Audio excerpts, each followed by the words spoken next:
go ahead and get started with this first. Oh. Because yep, go ahead. The homework. Can we discuss that for a moment? Which one? The one that's due on Thursday? Yes, sir. Sure, we can take a look at it. That would be sub 2.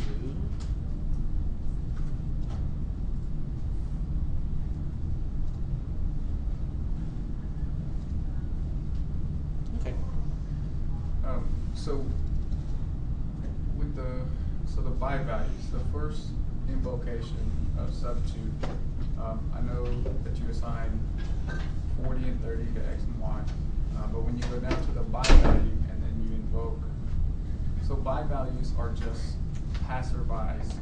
They just get the value of the whatever the original. invoke statement specifies. So basically, when you invoke sub 1, you'll have an original x and y with values 40, 30, and then you'll have the by values. Okay, this x refers to the x of the context itself. So this x refers to this x here, and this y refers to this y. Okay. The other x refers to the parameter x of the subroutine that you're invoking. So this x refers to the x of the subroutine of by ref x of sub 1, Okay. and this y refers to by ref y of sub 1. The z is obvious. Yeah. So you have to differentiate which x is which one and which y is which one. Okay. So when you change the values, you just change the original lines. You have to.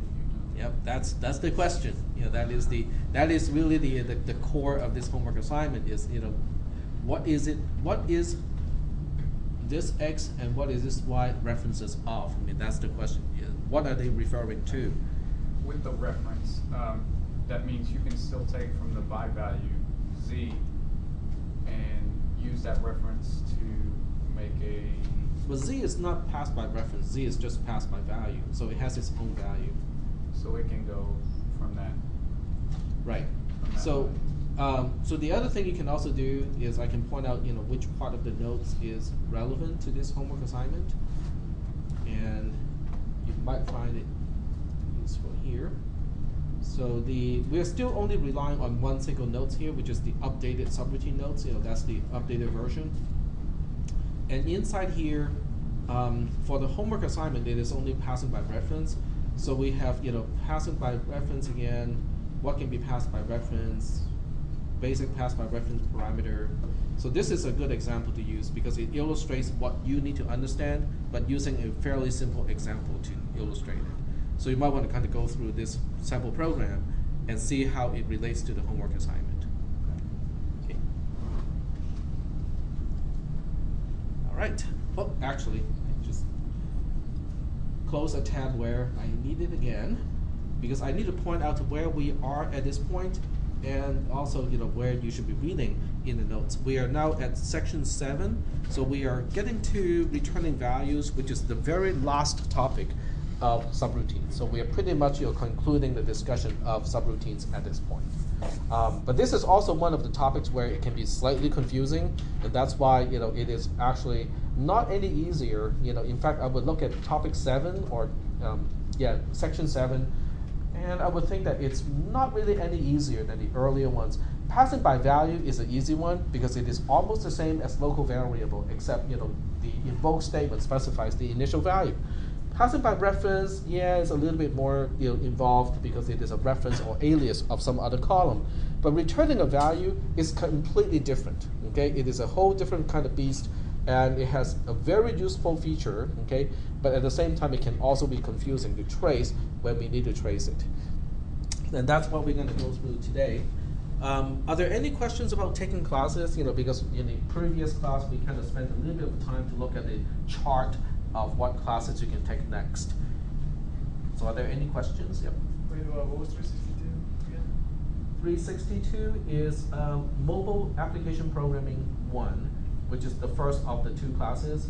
So if you take CISP 362, 363, 300, and 360, those 4 classes will get you a mobile programming certificate. Oh, okay. So if you're going to be here anyway, taking other classes, you can also take, 362 is really fun. It's actually a pretty easy class because I use App Inventor for that class. So it's all drag and drop for the most part. You don't have to learn any syntax. 363, on the other hand, uses Java. So that one is a little bit more involved because you have to deal with the syntax of Java and a few other there are a lot of more details to deal with in 363. But 362 is really a fun little class to take. Any questions about what classes you need to take and how this is all organized? No questions? So at the minimum, to get a computer science transfer degree, you need 4 semesters. This is the first, second, third, and fourth. You're just looking at the chart mean still. Yep. Also, is it all like C++? C++ is this class and this class. Okay. Now from 360, you can also branch out to cisp 401, and 401 is Java. But Java is not required for cisp 363, so I kind of talk about the Java syntax as I need to. Okay. So that's kind of a general chart. So I'm hoping that most of you have signed up for your next class already. Is anyone taking 360 in the summer? No one? I looked for it. There isn't. It wasn't. Yeah. Not here, but it is offered at Sac City. Yeah, not here, but over at Sac City. And I'm not sure whether it's an online class or face-to-face. I think it's a face-to-face class. As a face-to-face class, as a summer session class, it's a 4-unit class, it's going to be pretty intense. You'll be doing a lot of C++ programming every day, 4 days in a week. Some people like that, they just get it out of the way, and some people don't like it when it's too intense. So it's entirely up to you to decide whether it's something that you want to do, because it's a compressed schedule. All right. Any other questions before we move on to talk about return values? What is the CISP 430 and 430 is data structure, and then 440 is discrete structure, which is basically a math class. If you like the pre and post conditions and how I prove theorems in this class, 440, is all about proving stuff. That sounds terrible. I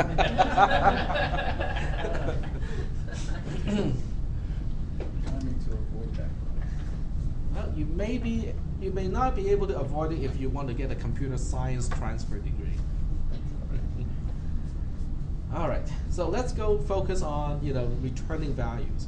So what I'll do is I am going to introduce the concept using simple programs first, and then we'll gradually increase the complexity of the program, and we'll see how far we can go today. Yep. I have one last simple question about the homework. Was this supposed to be short? Very, very short? The homework assignment? Yes. It's fairly short. I mean, I don't think it's intended to be long or tedious. Okay. It's only ran into with the 2 invocations that you showed us. That was it. I would kind of read the notes and make sure that you follow the mechanisms correctly. Okay. Okay. A nice way of saying you're wrong.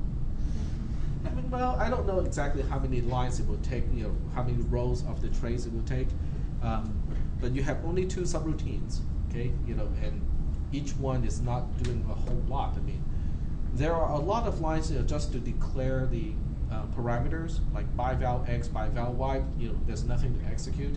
By ref x, by ref y, by val z, also nothing to execute. So the actual line, the number of lines you actually have to do something is not really that many.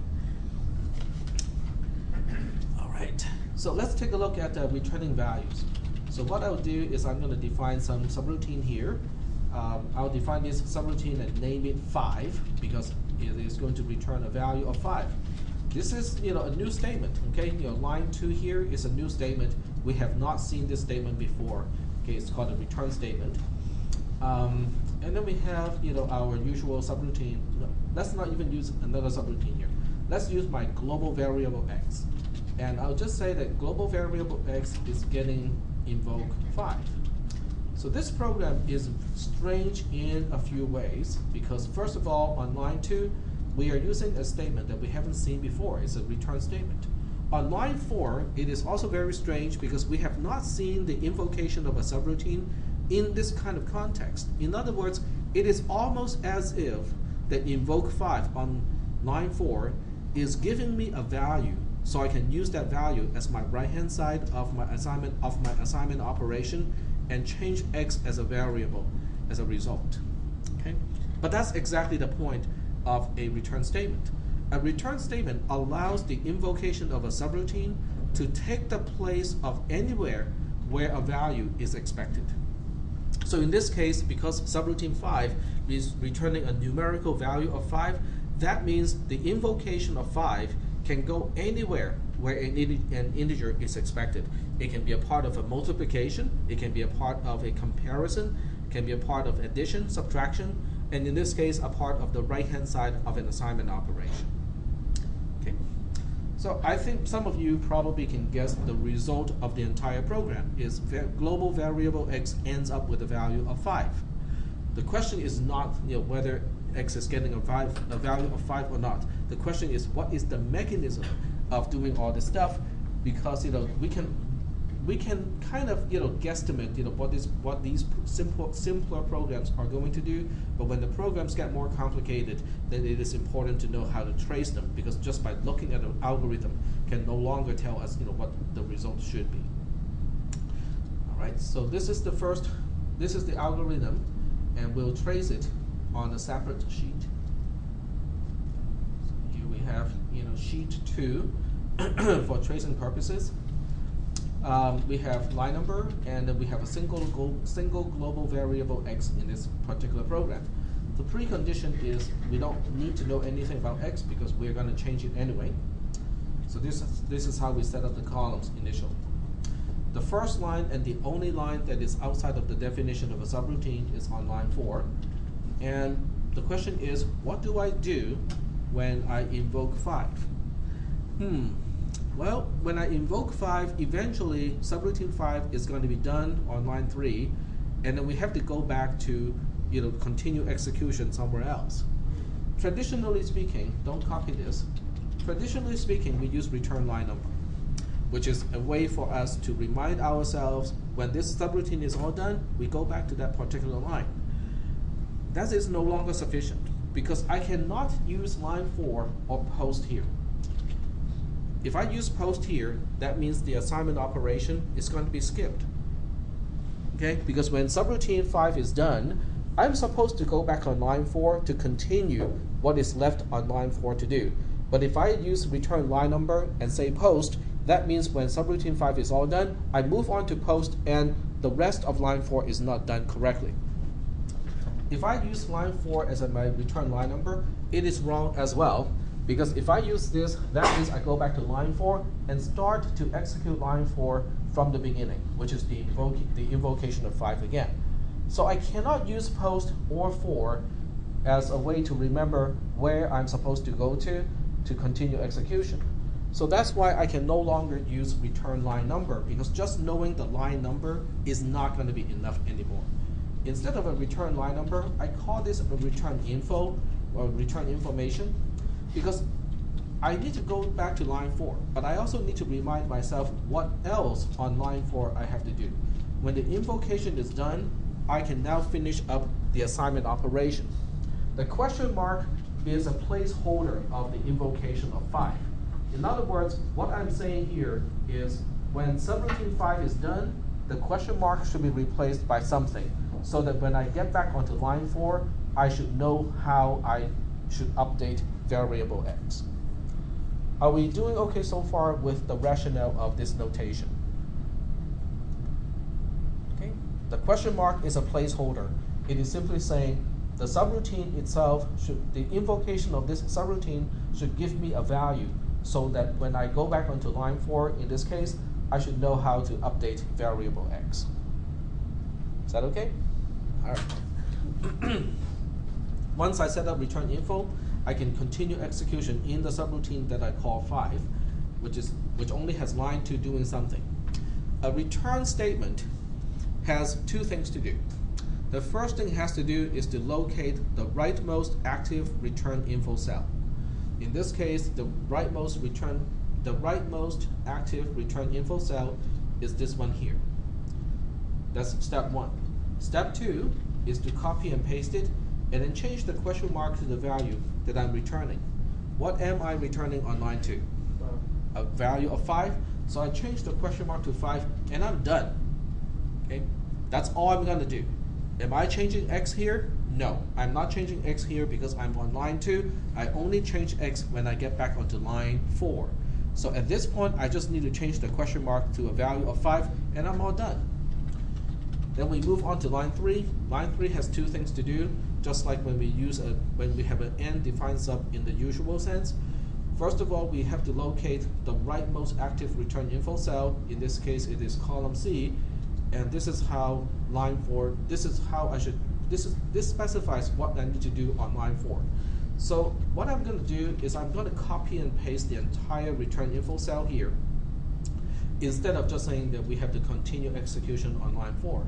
The reason why I'm not using just a 4 on row 7 is because if I just write down a 4 here, it is confusing. Because I'm going back onto line 4, but what am I going to do on line 4? This makes it very clear. When I get back onto line 4, the right-hand side of the assignment is resolved already. It is just time to change x. So that's why I copy and paste the entire return info cell in this case. But once I make use of the return info cell, that column is not needed anymore. And as a result, I will deallocate it. So now it is deallocated. And then I continue execution on line 4. This is the second time we get to line 4. The first time we get to line 4 is row 3 of the trace. And at that time, I can only say that, well, we can't really do the assignment yet because we have not done the invocation of 5. But now that we are returning back onto line 4 on row 7 of the trace, the right-hand side is just 5. So now we are ready to execute, to actually perform the assignment operation, which changes the value of x to 5 at this point. And then we are done with line 4 at this time.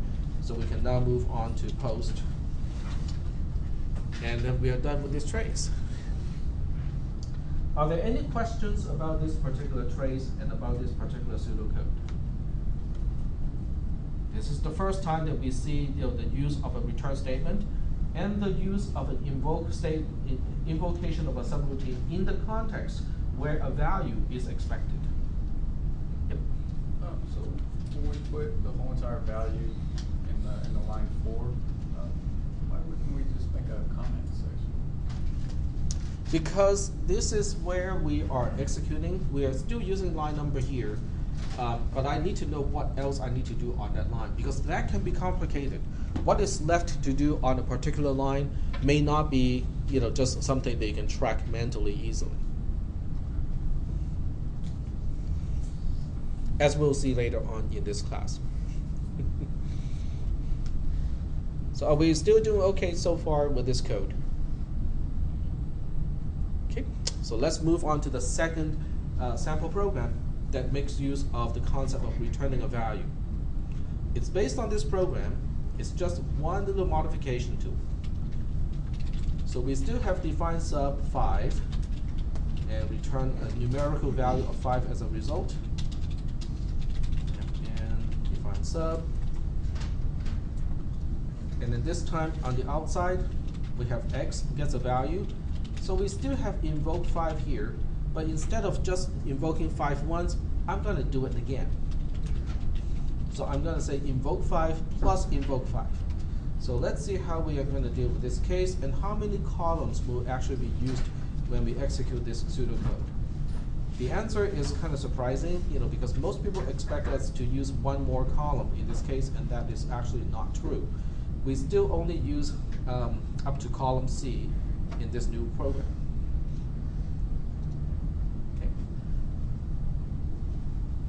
All right, so let's go ahead and trace the program in sheet 3 of the spreadsheet here.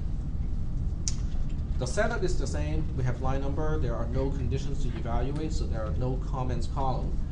We have a global variable x. Doesn't need to have any specific value because we're going to change it. And this is my precondition. So nothing has changed at the very beginning. And when we execute line 4, this time we have a question. The question is, what am I going to do? And I forgot to erase this from the previous class, but that pretty much tells you, the 4 steps that we have to go through in order to perform what line 4 is specifying. The first thing we have to do is to figure out what is the first invoke 5 is going to return as a value. And then we have to invoke the second invocation. We have to deal with the second invocation of 5.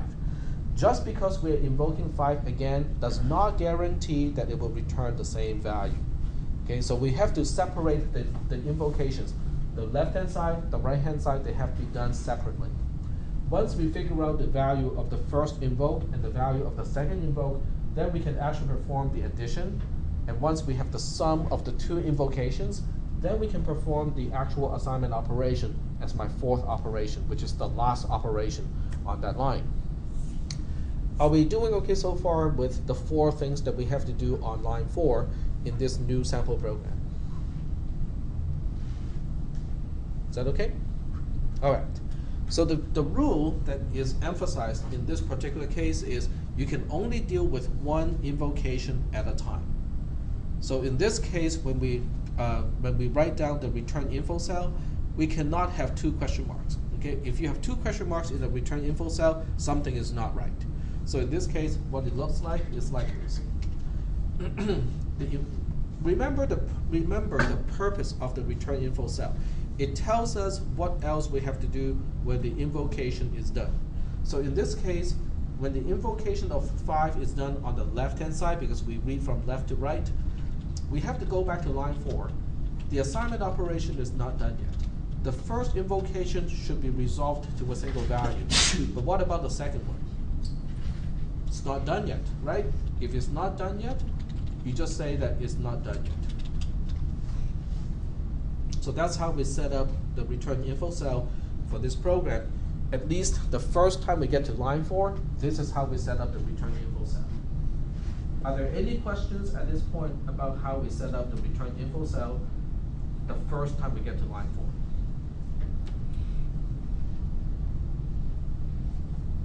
4? The most common mistake in this case is to use 2 question marks. So it becomes question mark plus question mark. That would be incorrect because you can only do 1 invocation at a time. So we're dealing with the left invocation and leaving the right invocation as something to be done later.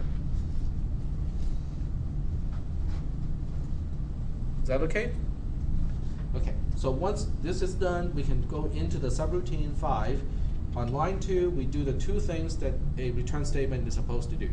Locate the rightmost active return info cell, copy and paste, change the question mark to the value that we're returning. Column C is the only return info cell here. So we copy and paste this particular cell, and then we change the question mark to a value, whatever value that we are supposed to return on line 2. In this case, it's spelled out to be 5. So we just change that question mark to 5 here, and we're done. But what about the other invoke 5? Well, we'll deal with it later, not right now. Okay? So the return statement only changes a question mark to a certain value, but it doesn't really care about the rest of that line. Okay? The rest of that line can have 20 gazillion invoke statements. We don't care. We just change 1 question mark. We deal with 1 invocation at a time. When we're done with line 2, we get to line 3. Line 3 is the end of subroutine 5, which means we have to figure out what we have to do after this. Well, fortunately, we have a rightmost return info cell that reminds us what to do. So we'll copy and paste the return info cell, to remind us, oh, okay, I guess we have to go back to line 4, and this is the rest of line 4. This is what is left to do on line 4.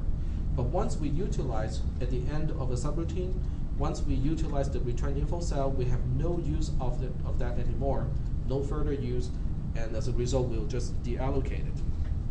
And now we continue execution on line 4. Line 4 now looks like this because the left invocation of 5 is resolved to a single value of 5. The right-hand side is not resolved yet, so I still have to figure out what that is going to specify as a value. So that means it is time to invoke 5 again. To invoke subroutine 5, we have to allocate a column, the leftmost available column, which is column C again. We'll use it for return info again. And this is, when we're done with this invocation, we still have to go back to line 4 because the assignment operation and the addition is not done yet. Okay, so X still needs to be updated when we get back onto line 4. The left-hand side is already done. And this time we are resolving the right-hand side, and this is how we set up the return info cell.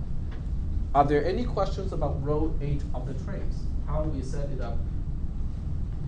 You can see how row 8 and row 7 are related, because what we're doing is we're just copying whatever we have on row 7 onto row 8 in the return info cell, except the invoke file is the only thing that is replaced by a single question mark. The question mark is basically a placeholder for the return value of the subroutine. It's basically saying, okay, this will be replaced by a particular value later on in the subroutine. I'm just a placeholder. Are there any questions about how we set up row 8 of the trace? No questions? So the rest of this program is pretty much the same thing. We get into the subroutine 5, get to line 2, we execute the return statement.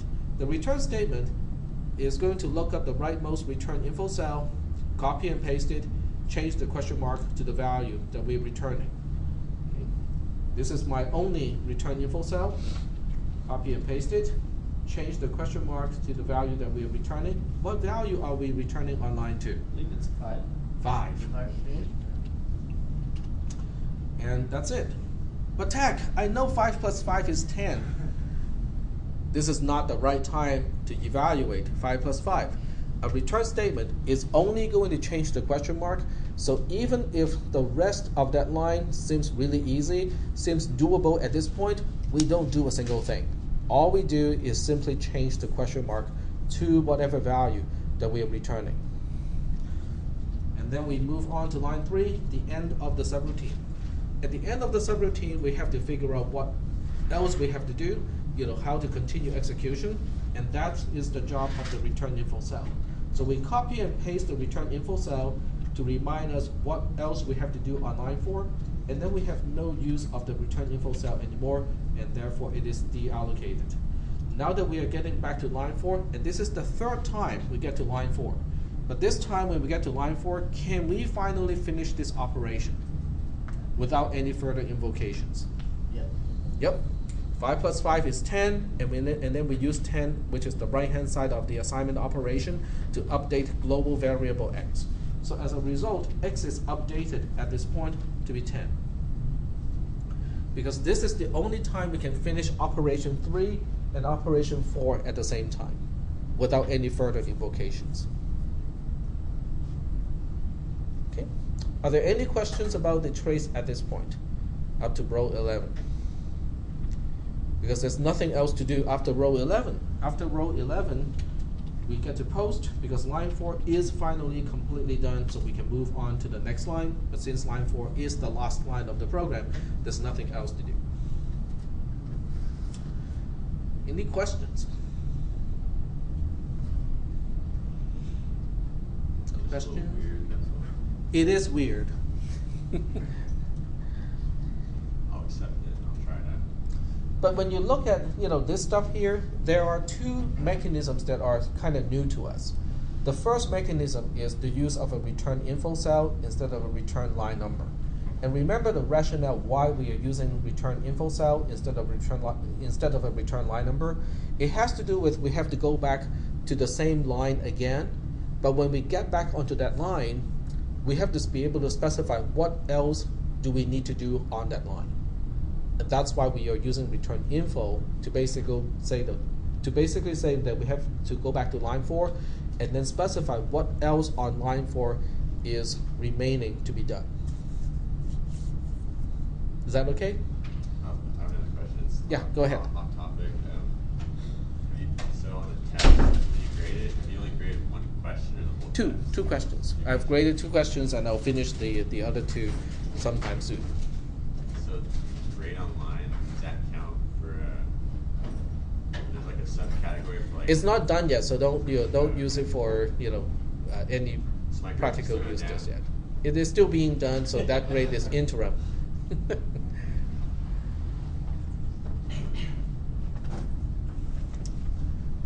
Any other questions about this trace? No questions? Okay, so the first mechanism is the invoke statement itself. It uses a return info cell instead of a return line number. And then the second mechanism is the return statement itself on line 2, where you have to use the rightmost active return info cell, copy and paste it, and change the question mark to the value that you're returning. And that's the return statement. Okay. Any other questions? Okay.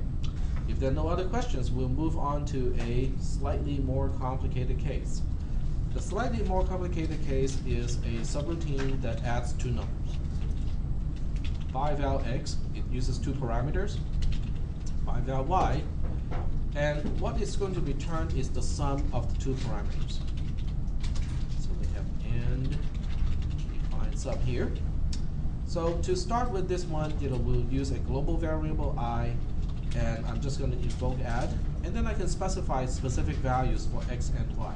So I can say that x starts with a value of 2, y starts with a value of 3 as parameters, and then we'll try to see what's going to happen in this particular program. This particular program combines two concepts. It combines the concepts of returning a value with the concept of passing parameters. In this case, we have parameter x and parameter y. Those two concepts are orthogonal. They should not really impact or affect each other. So we'll see how we trace this particular program when those two concepts are present in the same program.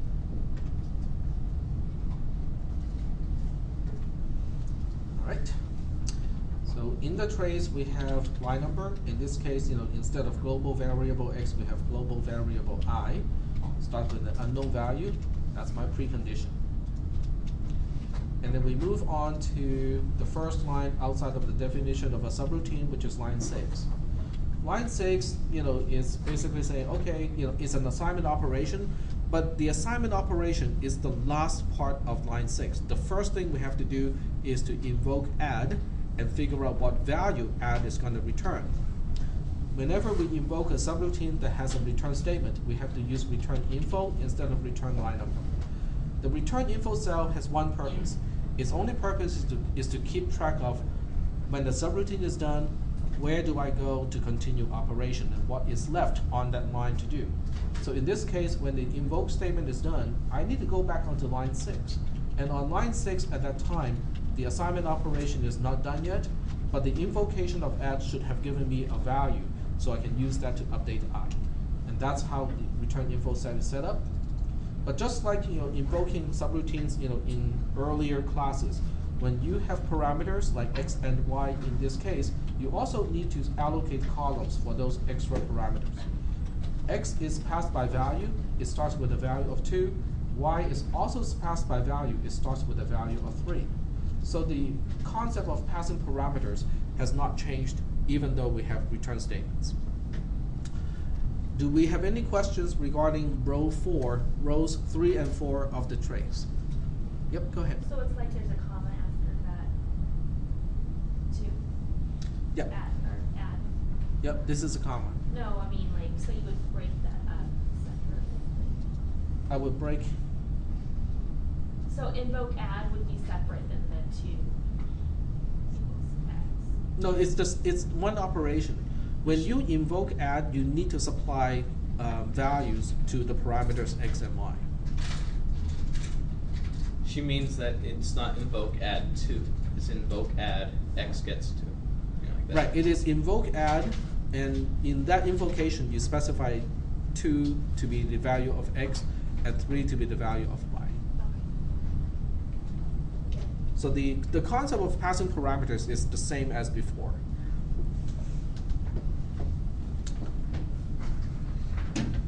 All right. Now that we have set up the columns, we can move on and continue execution inside the subroutine. The subroutine only has one statement that is useful, which is on line 4. Line 4 is returning x plus y. What is x? X is passed by value, it has a value of 2. Y is passed by value also, it has a value of 3. So x plus y is evaluated to be what? What is the result of x plus y? 5, okay, so it's returning 5. So what do we do when we execute a return statement? we locate the rightmost return info cell, which is this one, copy and paste it, and then change the question mark to the value that we're returning. What value are we returning again? 5. Okay, so we just changed it to 5. But we don't do a single thing about I or the assignment operation at this point. We just change the question mark to a particular value. And then we move on to line 5. Line 5 is the end of a subroutine, which means we have to figure out what else we have to do in this particular program. We make use of the rightmost active return info cell in this case. We copy and paste it to remind us what else we have to do on line 6. And then after this, we have no use of columns C, D, and E anymore. So we deallocate all 3 columns at this point. That is something that we have to do anyway, even without using the use of return statement. Question. Yep. Why do you have to do that process after you go to line 6? Why do you not say it when you get to line 5? Or do you just like?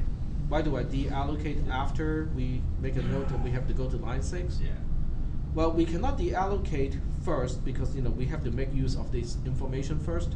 But once we make use of this information, which is to make a note of what else we have to do, then we have no use of column C, D, and E anymore.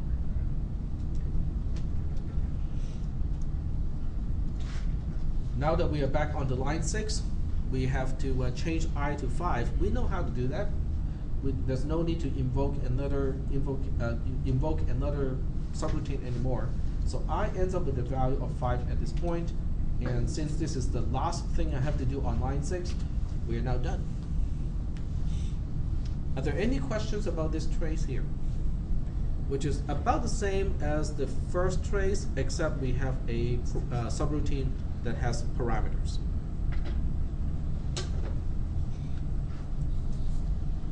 Are we doing okay so far? Okay, the next example is going to be based on this one, except we have an invocation of a subroutine to specify the value of a parameter of another invocation of a subroutine. Okay, so we're just kind of changing the complexity a little bit by tweaking the structure of the program a little bit. So here's the next sample program. And I use the same subroutine add, by val x, by val y, return x plus y.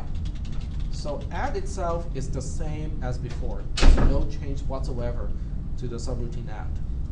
What we are changing is on the outside. Okay, what are we going to do on line 6? So in this case, we have invoke add, but inside invoke add, okay, I'm going to change this example a little bit from the one from the previous class. I specified x, parameter x has a value of 4, but the value of parameter y depends on another invoke statement. So now I have invoke add again, and then this time I can specify add 5, use 5 to specify x, use 6 to specify y. Okay, so this is one complete invocation of add. It's going to return a particular value.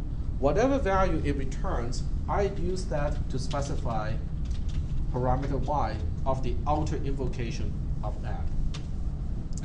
Okay. So this is the program that I will trace to try to figure out what we have to do with this particular program. When you look at the statement on line 6, this is one way to look at it. When you look at it as a single line, it looks kind of flat and it can be confusing. But what you can also do is to look at it in a structured way. So I'm going to repeat, I'm just going to copy this onto the whiteboard, and then I will indicate the structure to this particular program. So another invoke add 5 goes to x, 6 goes to y, and then that whole thing goes to y. Okay, so it looks really long and confusing, but when you look at a program like this, we still have to specify, or we still have to evaluate from the inside out, okay? Because we have levels of parentheses, and you can definitely tell that the parentheses around here is in the inside. So this is the first operation we have to do, okay? This is operation 1, but once we are done with this step here, we can perform the second operation, which is the outer invocation of add. So this is the second operation. And then once we're done with the second operation of invoke the outer one, then we can perform the assignment operation. So that becomes my third operation. So are we doing okay so far with the order of what we need to do when we have statements like this? That makes it Okay. good. Well, it still has to do with the grouping or the nesting of parentheses. So let's go ahead and trace this one. Okay, when we trace it, it's not really any different from the other ones. It would be about the same. And I'm gonna change the way I lay out the screen, just because I'm not gonna have enough space if I do it side by side. So I'm gonna do it with top and down. And we can get away with getting rid of some of the toolbars here, so that will give us a little bit more space. So there we go. All right, so let's go ahead and get started with this one. We have line number and I, same as before, so this part is not exciting at all.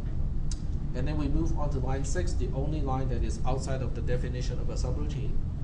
So we set up return info cell because we are going to invoke a subroutine that returns a value.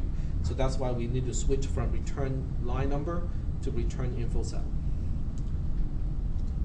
All right, so the question is, what do I write here as my return info cell?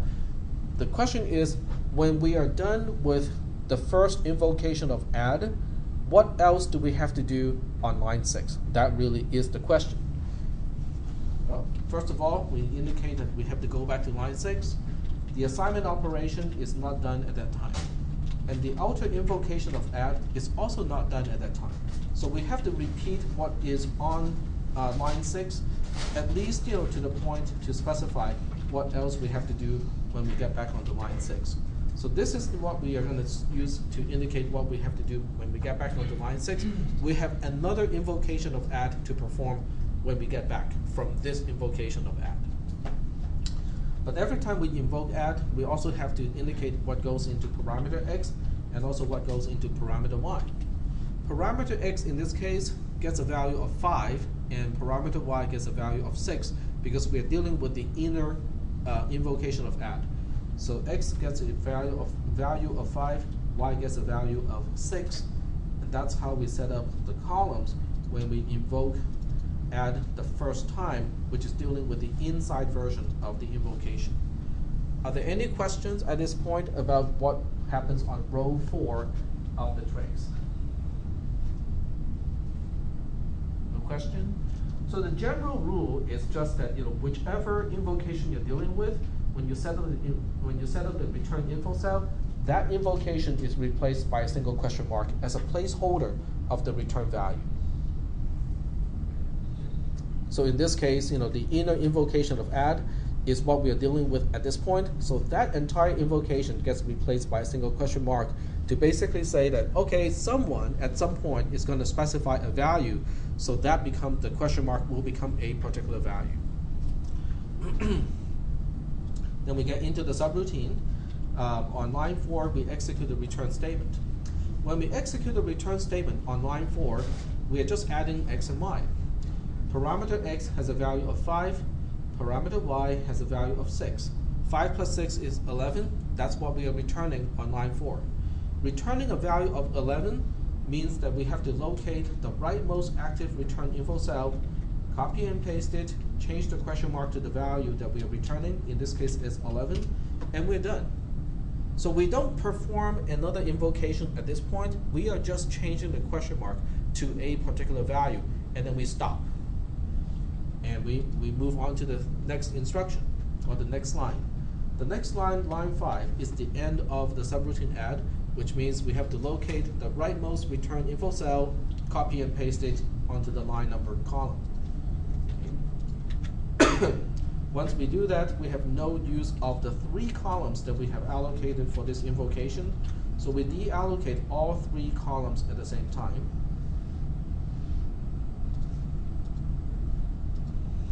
And then we can move on to where we are returning to. What we are returning to is line 6. But when we get back onto line 6, it's different from the original line 6 because the inner invocation of add is already resolved. It is given as a particular value of 11 in this case. So that means we are ready for the outer invocation of add. So in this picture on the whiteboard, we are now performing step 2 because step 1, I just did step 1. Now we can move on to step 2, which is another invocation of add. Are there any questions about what we're doing here on row 7 of the trace? Okay. So now that we are invoking it again, we have to allocate the columns again. One for return info, one for X, and one for Y. What we're passing to X is 4. What we're passing to Y is 11. And what we are going back to line 6 to do is just to finish up the assignment operation. Because the invocation of add is going to resolve to a single value, which is represented by the placeholder question mark. And when we get back, we just have to perform the assignment operation, and we should be done. After we set up the columns, we can now continue execution in the subroutine. And the subroutine starts execution on line 4, which is just a return statement. This time we are returning 4 plus 11, which is 15. And when we execute the return statement, we locate the rightmost active return info cell, we copy and paste it, change the question mark to the value that we are returning, which is 15 in this case, and we're done. We do not change I at this point because we are not on line 6 at this point. So we don't do a single thing about I at this point. We just change the question mark to 15. We move on to line 5. Line 5 is the end of subroutine add. We have to figure out how to proceed from this point. We look up the rightmost active return info cell, copy and paste it, just to make a note of, okay, this is where we're going back to, and this is what is left on line 6 to do. After I make use of the return info cell, I have no use of these 3 columns anymore, and they are now deallocated. Now we get back to line 6. This is the 3rd time we go to line 6, but this time there's no further invocations to perform. We know that we are supposed to change I to 15. All right, so we execute that statement. I is now updated to 15, and we are done at this point. Get to post. And that concludes the trace of this particular program. Could you scroll it up a little bit? Scroll up. There you go. In fact, I will do this.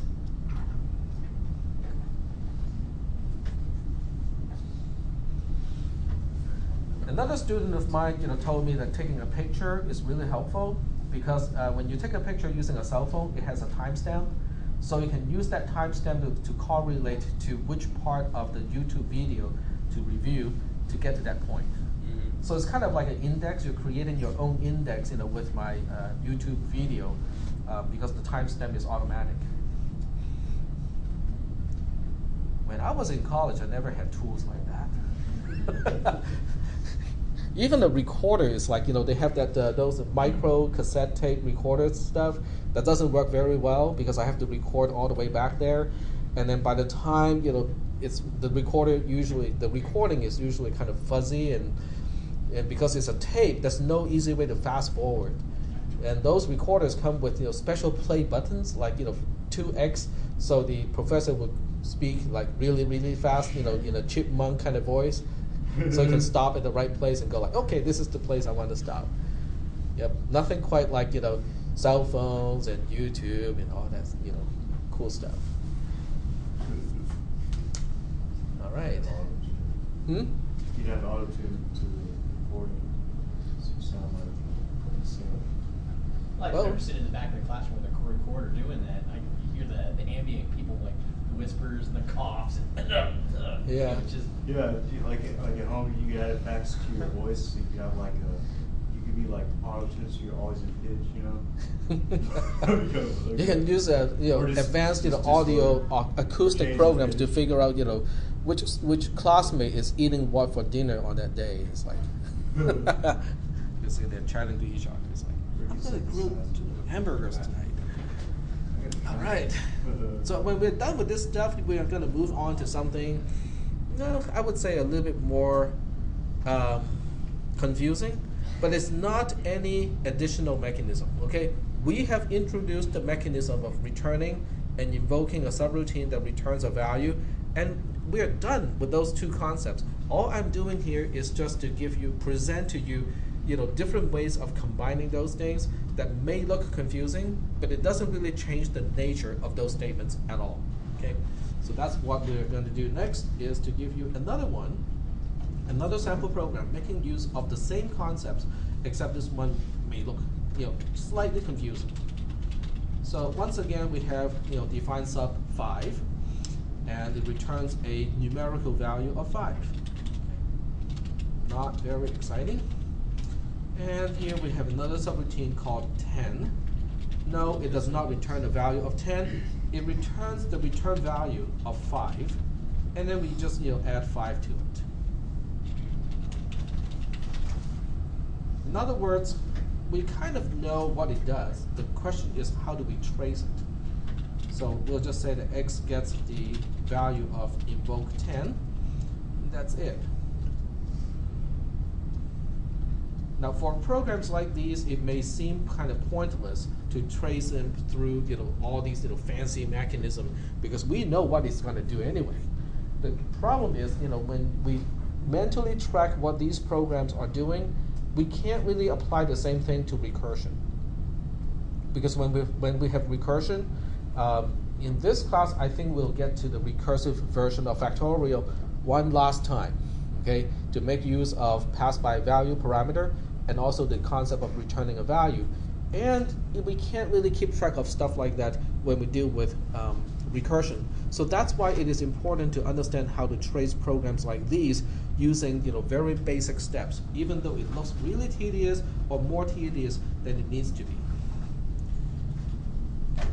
So go ahead, and I think this time we can do it side by side again. So I'm going to change the configuration to side by side. All right, line number, global variable x. This is my precondition. Fairly simple, no big deal here. We start execution on line 7, which invokes 10. Well, since 10 is using the return statement, we need to use a return info cell. The return info cell is going to tell us to continue execution on line 7 because the assignment operation is not done yet. However, the invocation of 10 is replaced by a single question mark, because by that time I should have a single value on the right-hand side to replace the invocation of 10. There are no parameters whatsoever in this entire algorithm, so we don't have to deal with parameters. We move on to line 5 because we are invoking 10 as a subroutine. So on line 5, we have a return statement. This is the part where it is confusing because we have an invoke on the very same line as a return statement. It doesn't matter, okay? It doesn't matter because the first thing we need to do when we get to a return statement is to figure out what value are we returning. Do we know what value we are supposed to return at this point? Not yet, right? Because it depends on the result of the invocation of 5. So that means it's the same mechanism. We have to invoke 5 first, just to figure out what we're going to add to 5. Okay? So when we have to invoke 5, 5 is returning a value, so we have to once again use return info. So we specify return info here so that we can remind ourselves when we get back onto line 5, what else do we need to do after the invocation of 5? On line 5, we still have a return, we still have a return to do. We would have resolved the left-hand side of the addition, and then the right-hand side of the addition is still a constant of 5. So this is how we set up the return info cell when we execute line 5.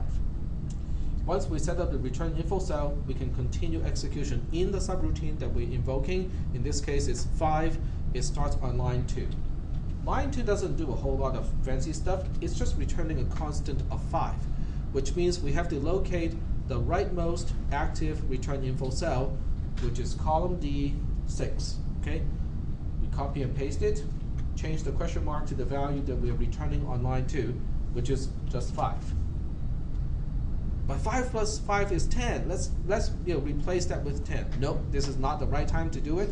The only job of a return statement, when we execute a return statement, is to change the question mark to a particular value. What we do with that value, we'll deal with it later.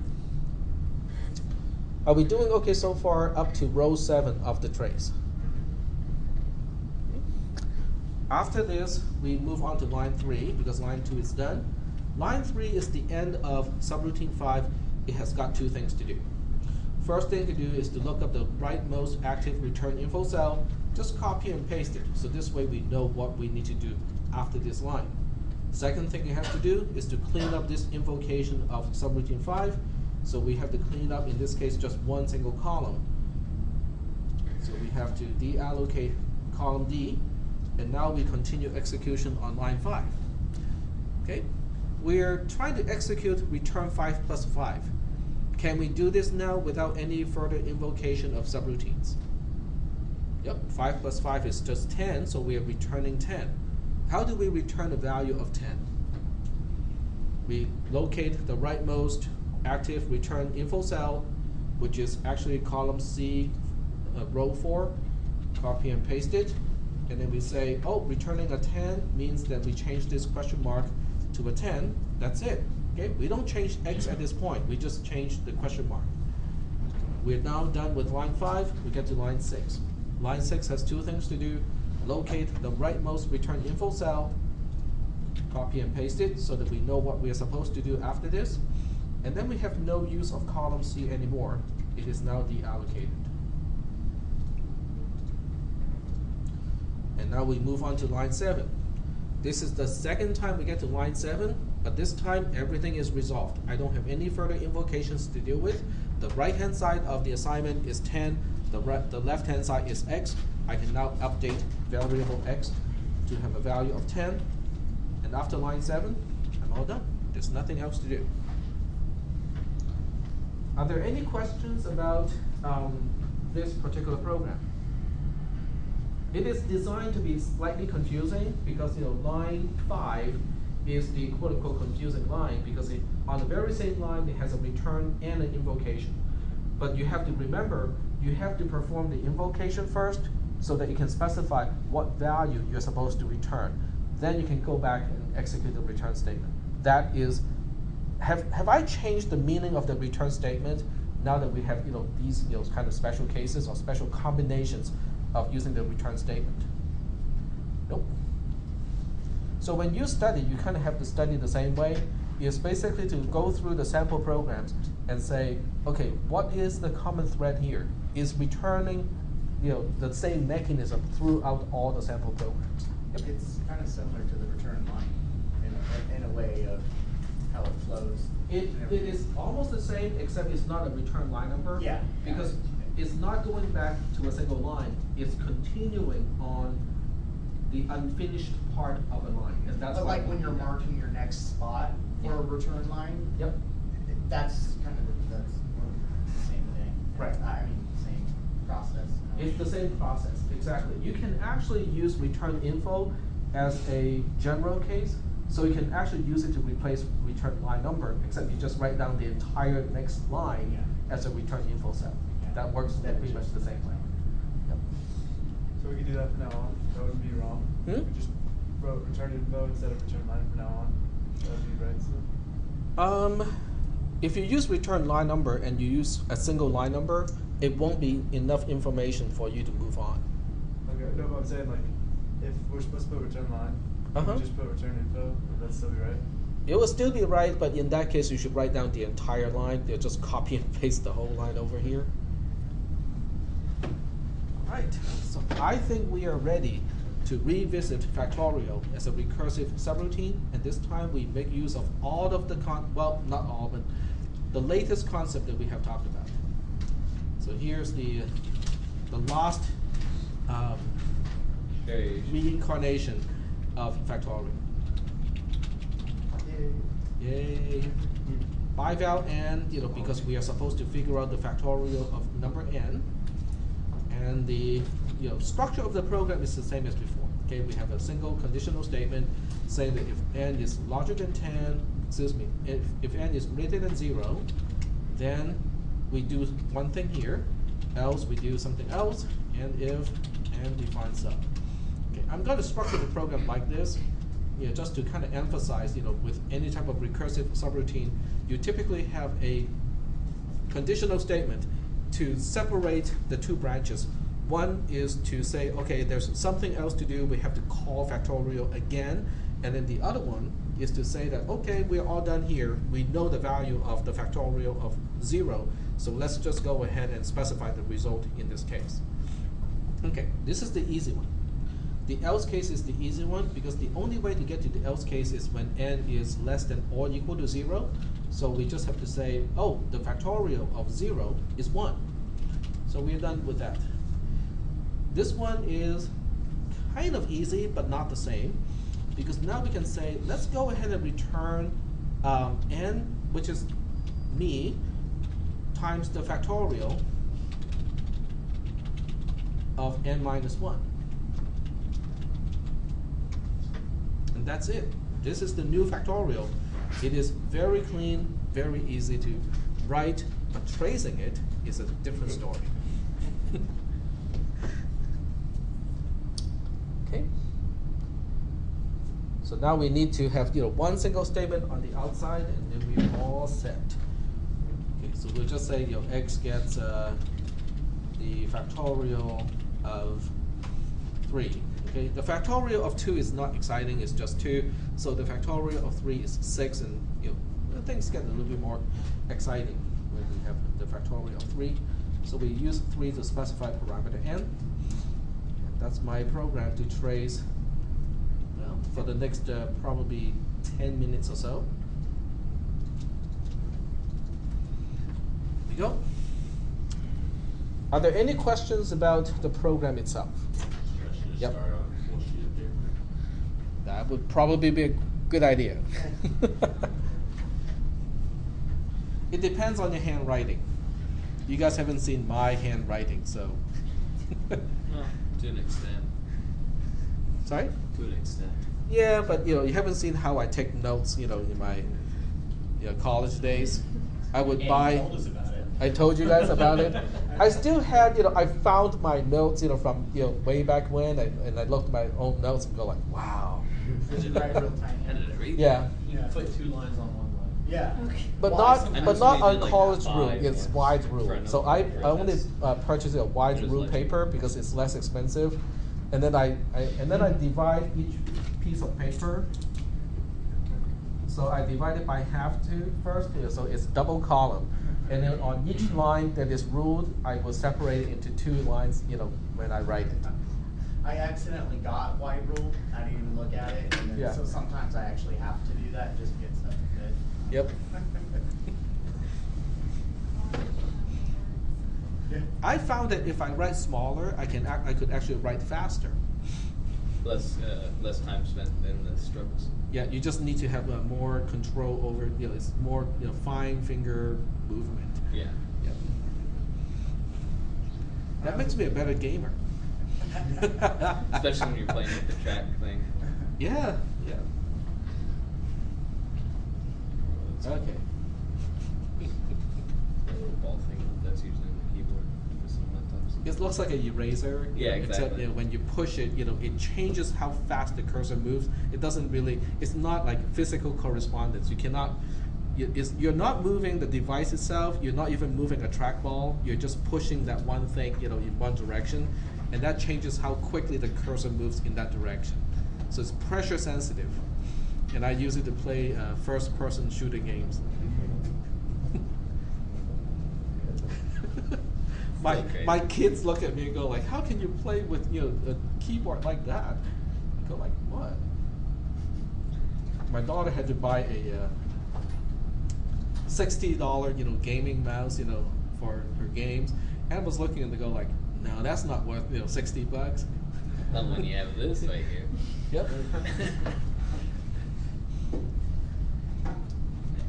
I get called a hacker a lot, with the games that I play. I was wondering how they do it. I was just like, these people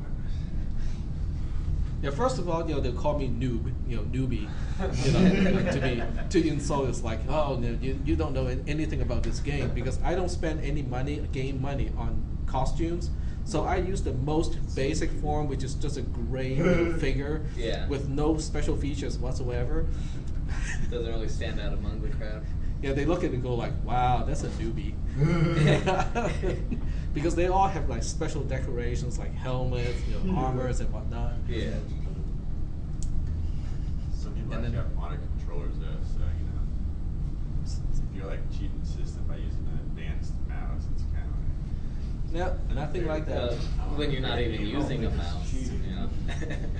And then in these games, they have people who play snipers, and then these so-called snipers will snipe at a distance of 400 studs. It's a game modeled after Lego blocks, so they measure by studs. So they have 400 studs. It's like, look at me, I'm a good sniper. And I would take them out, at 1,800 studs. They're realistic where they could not see me, I'm not even a single dot on the screen. It's like, where did that shot come from? Who killed me? Oh, you killed me, you're a hacker. No, I did not hack, it's called skill. That's right. And I just use a track point too. No, but I always use those, the trackballs. They're just so much more responsive than you can ever have with the Xbox controller to me. Like, Or a mouse. I find the Xbox controller pretty No, responsive. dude, It's all about the no. motor skills of the thumbs. I'm just saying, because I was gaming probably before you were born, and I was using that, so the trackball's the way to go, Oh. man. Oh, logic there is a Oh, gap. Holy have to be War. in your 30s. Holy War. What is the best Then game again, the controller? Xbox Let's controller start a didn't war here. exist before I was born. Yeah, exactly. In other words. That was retarded. Comments, we have line number, we have X here. Okay. Actually, joysticks didn't really exist back then. Yeah, most dogs.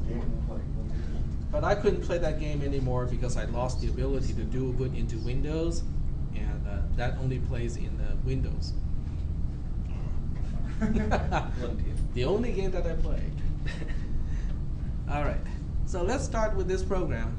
This is going to be a little bit lengthy because it has a factorial of 3, but it's going to be kind of interesting too. So we start execution on line, well, let's specify the precondition, which is the most boring part, starts with an unknown value. Then we start execution on line 9. When you execute line 9, cannot finish the assignment operation because it depends on the invocation of factorial. So that means we have to track factorial first using a return info cell.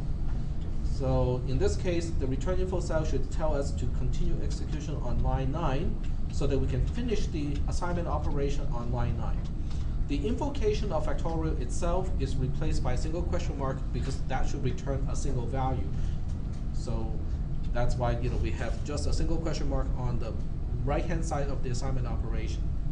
When you invoke factorial, it has a parameter n, so you do have to allocate another column for parameter n and make it start with a value of 3.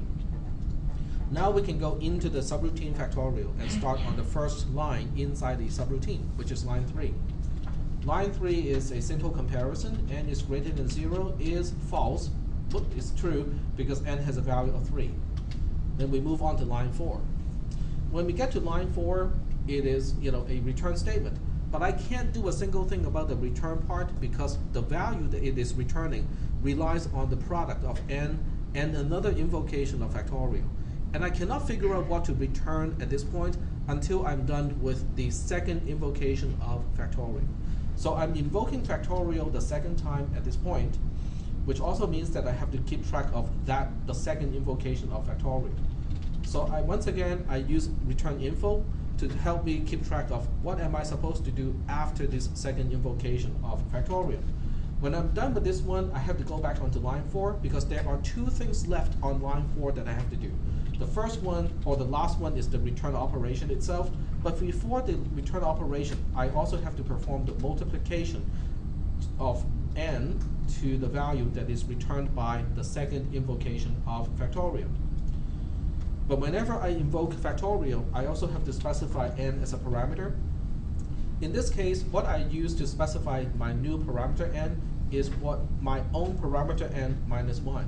My own parameter n has a value of 3, so the new parameter n that I'm setting up has a value of 2. Are there any questions about how I set up columns F and columns F and G? No questions? Okay. So now we move on to the beginning of the subroutine, and we start on line 3. N has a value of 2. 2 is greater than 0 is true. So we go to line 4 again.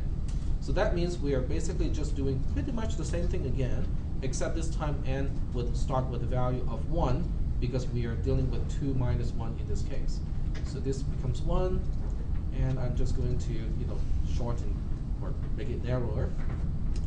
Are there any questions about this part? Okay. So now we move on to the beginning of the subroutine again on line 3. And this time I have to split the screen again, but using the other way. Okay, so we are now back onto line 3. N has a value of 1 at this point. 1 is greater than 0 is true, so we get to line 4.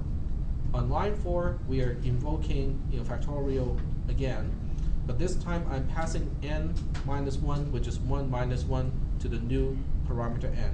So the new parameter n has a value of 0 in this case. I'm just using copy and paste here.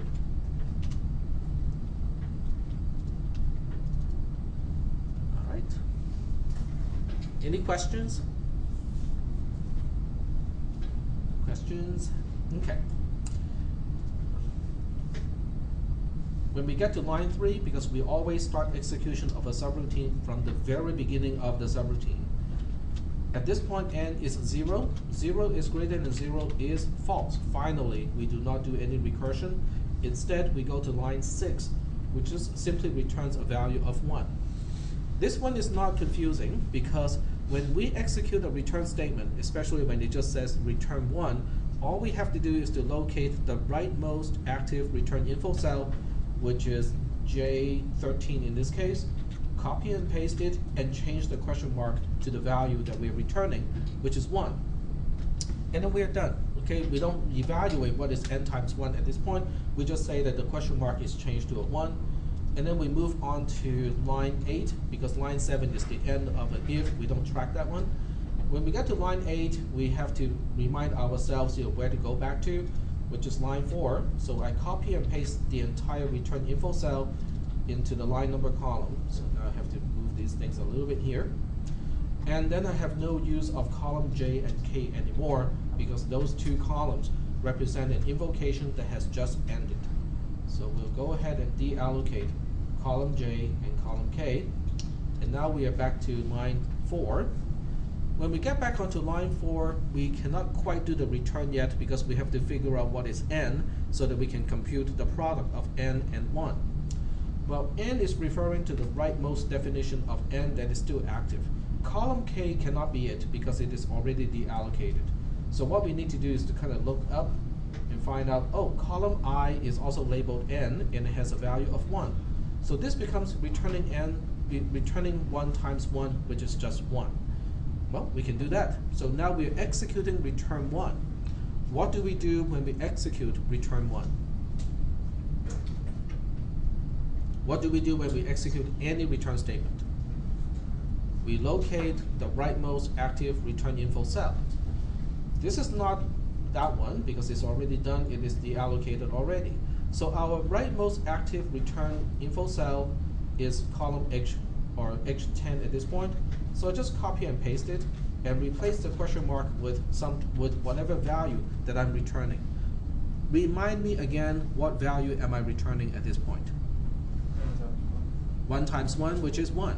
Okay, so I'm just putting a 1 here, and this is really confusing because I have two identical things.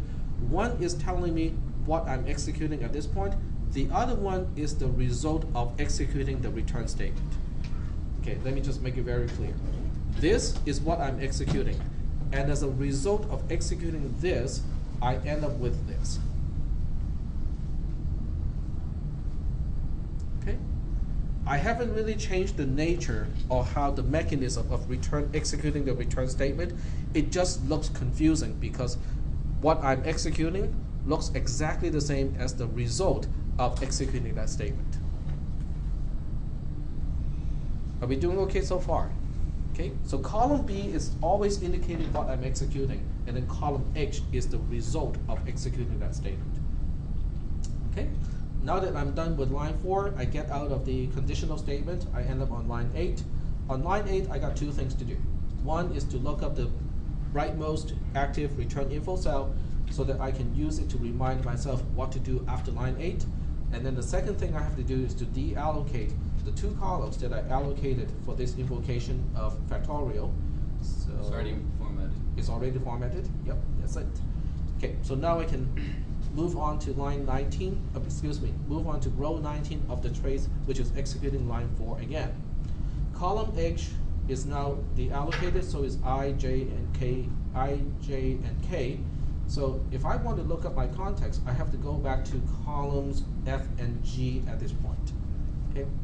Because I am executing return n times 1. So the first thing I need to do is to figure out, okay, but which n am I using? Column G is labeled n, and this is my rightmost active column that is labeled n. So this is the n that I'm using. It has a value of 2. So when I execute n times 1, it is 2 times 1, which means I'm returning a value of 2. So I'm really ready to execute the return statement, return 2. But when I execute return 2, I have to locate the rightmost active return info cell, which is column F in this case. So I look up column F, I retrieve this return info cell, I copy and paste it. And then the only thing I have to do is to replace the question mark with the value that I'm returning. Since I'm returning n times 1 and n has a value of 2, I'm actually returning a value of 2. To execute return 2 means that I'm just changing the question mark to a 2. Even though it looks really confusing, I have not changed the basic mechanism of executing the return statement. It is just that the statement that I'm executing resembles the result of executing that statement that makes it confusing. But the role of column B and the role of column F they're completely different. One is telling me what I'm doing. The other one is there to keep track of what am I supposed to do next. After line 4, I get to line 8. Line 8 has two things to do. One is to look up the rightmost active return info cell, which is column F in this case. Copy and paste it so I know what to do after line 8. And then the second thing we have to do is to deallocate the columns that were allocated for the invocation that is ending at this point. So once again, we strike out. It's already formatted. Yep, it's already struck out. And now we can move on to line 4. I'm executing line 4 again. There are no further invocations that I need to do. I just need to find out what n is. Column F, G, H, I, J, K are all deallocated at this point. So I have to look back a little bit more to column D and column E. And I might be able to see those from here. Yep, okay. So column D and column E are set up like this. I'm returning n times 2.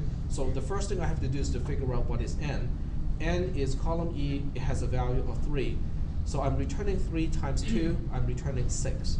To execute the return statement, I have to locate the rightmost active return info cell. In this case, it's column D. I copy and paste it, and then I change the question mark to the value that I'm returning. The value I'm returning is n times 2, but since n is 3, I'm returning a value of 6. So the question mark is replaced by a single value of 6, but I'm not doing anything to x just yet because I'm not on line 6 at this point. Then I move on to line 8. Line 8 has two things to do. One is to look up the rightmost active return info cell, which is column D. Copy and paste it so I know where to go after line 8, and then we can deallocate those two columns because I'm ending this invocation at this point. Now I move on to line 9. Line 9 doesn't have any invocations left to do. The right-hand side resolved to a nice single value of 6. So now I can just use that to update global variable x to have a value of 6. And then after line 9, I have nothing else to do. I get to post. This is all done. It is fairly confusing. So what I want to do, is to kind of get rid of all the formatting and possibly zoom out a little bit because I want to show you what it looks like, overall speaking. So this is, okay, there's one more here. This is what it looks like. This is the entire trace. Basically, each time I do the invocation of factorial, I'm setting up a new return info column and a new column for n. And the most confusing part is probably this line here. Okay, this row is the most confusing because B17 is telling me what I'm doing, but as a result of doing that, I end up with a result of H17. So H17 is a cell that is the result of executing B17 as an instruction. Okay, let me just kind of mention that again by pointing out the cells. When I execute this statement, I end up copying and pasting this cell over here and changing the question mark to whatever n times 1 should be at that time. This n refers to this n here, so n times 1 is just 1. Returning 1, executing returning 1 means I'm going to change the question mark to a 1, and that's why we end up with H17 as a result of that. So when you study this part of the notes, what you need to do is to make sure you understand what I'm executing and which part is the result of the execution of a return statement. But I have not really changed the mechanism of returning something. It is still the same mechanism. It just looks more confusing because of the context of the return statement. All right. So we are done with today's lecture. On Thursday, I think we have to, when is our final exam for this class? The 15th. The 15th? So that means on the 8th, I have to give you a practice final so that you guys know what kind of question I'll be asking. Are you going to post homework on this? Yes, there will be another homework on this one, but we have an active homework until the 8th. So on the 8th, we'll have another homework on return to that. I'll see ya. These are all live. Yep. So they're supposed to be shifted over to the other side? I wasn't here on Tuesday. Did you return the paper? Yes, I did. Do you have office hours?